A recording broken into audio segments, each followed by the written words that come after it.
Jai Shri Ram. Today, Ramayana seems to be in the air in India. However, Ramayana has always been an integral part of India and Indian culture. Don't we all remember the stories of Ramayana that we heard on the laps of our fathers, grandfathers, mothers, and grandmothers?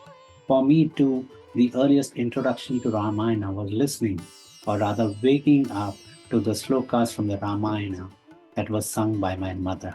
Later, when I grew up and when I was about 9 or 10 years, I came across a wonderful book, uh, a book that explained the ethos of Ramayana through to its original, because we were, like many of our generation, dependent on English to learn Indian culture, which was a tragedy of sorts, but that was how it was. And so the book that I mentioned here is none other than Ramayana by C.Rajagopalachari, one of the best books that you must read.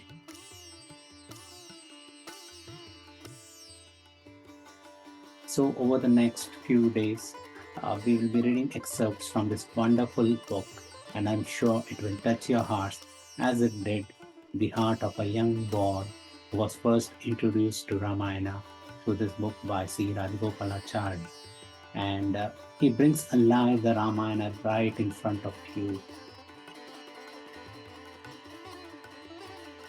The anguish of Rama when Sita is kidnapped by Ravana, the agony of Dasharatha when Rama leaves for the forest, all of these and much more come alive in vivid fashion in this book.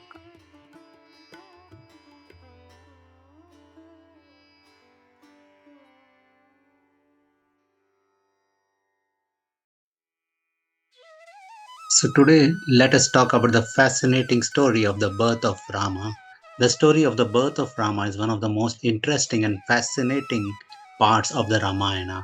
Even today, the birth of Rama is celebrated, as everyone knows, as Ramanavami across India with great joy and enthusiasm.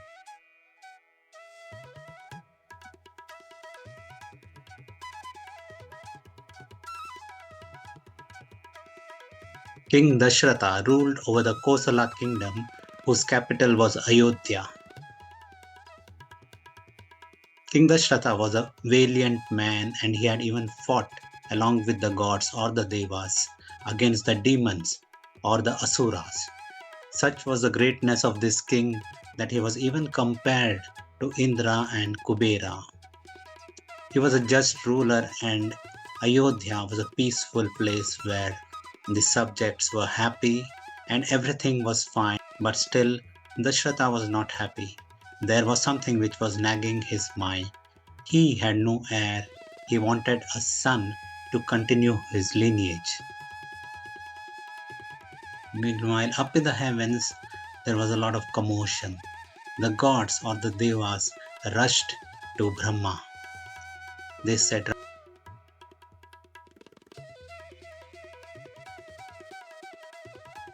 Ravana, the demon king of Lanka, has become a real menace, and we cannot do anything as he is protected by your boon. The Devas reminded Brahma of the boon that he had granted to Ravana. The boon ensured that Ravana could not be killed by a god, Deva, Asura, demon, Gandharva, or any other being. They complained to Brahma about Ravana's misdeeds and how he was insulting the sages and not even sparing women. Brahma listened to the woes of the Devas with composure. He then revealed to them that in his arrogance, Ravana had failed to seek protection from an attack by a man. The Devas were overjoyed to listening to this revelation from Brahma and turned to Lord Vishnu for help.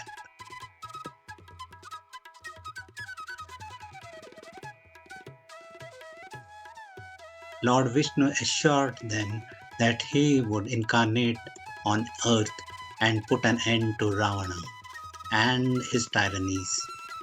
I shall be born as the four sons of King Dasharatha, who is right now performing a yajna for begetting progeny, said Lord Vishnu.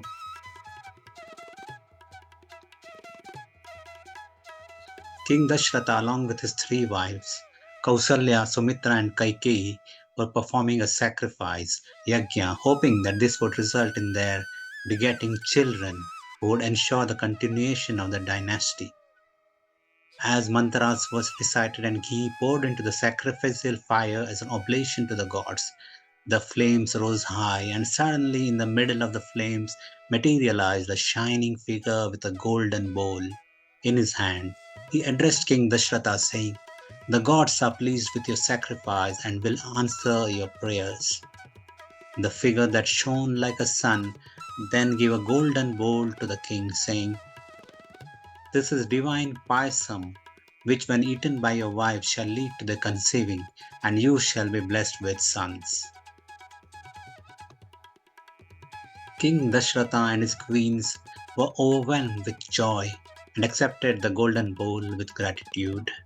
He then gave the bowl to his eldest wife Kaushalya and asked her to drink half the contents, which she did. The bowl was then given to Sumitra with the same instruction. She too drank half of what remained. The bowl was then given to King Dasharatha's youngest wife Kaikeyi, again with the same instructions. She too drank half of what remained in the bowl, and the remaining payasam was handed back to Sumitra, who emptied the contents.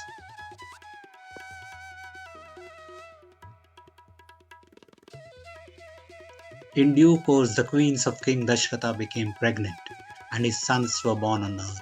Rama was born to Kausalya, and Bharata to Kaikeyi. Sumitra, who had partaken in the divine payasam twice, gave birth to twins Lakshmana and Shatrughna.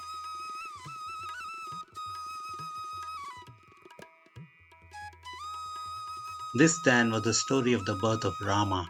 He was an avatar of Lord Vishnu who was born on earth for the one single purpose of destruction of Ravana and his evil ways.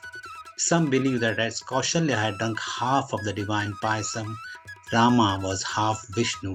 However, these are mere mathematical conjectures, as the famous Shanti mantra from the Ishavasya Upanishad says, Om Purnamada Purnamidam Purnata Purnam Udachyate Purnasya Purnam Adaya Purnam Eva Avashyate. Om Shanti Shanti Shanti. What is whole, this is whole, and what has come out of the whole is also whole. When the whole is taken out of the whole still remains whole.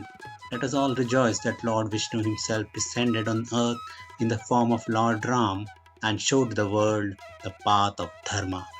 Jai Shri Ram.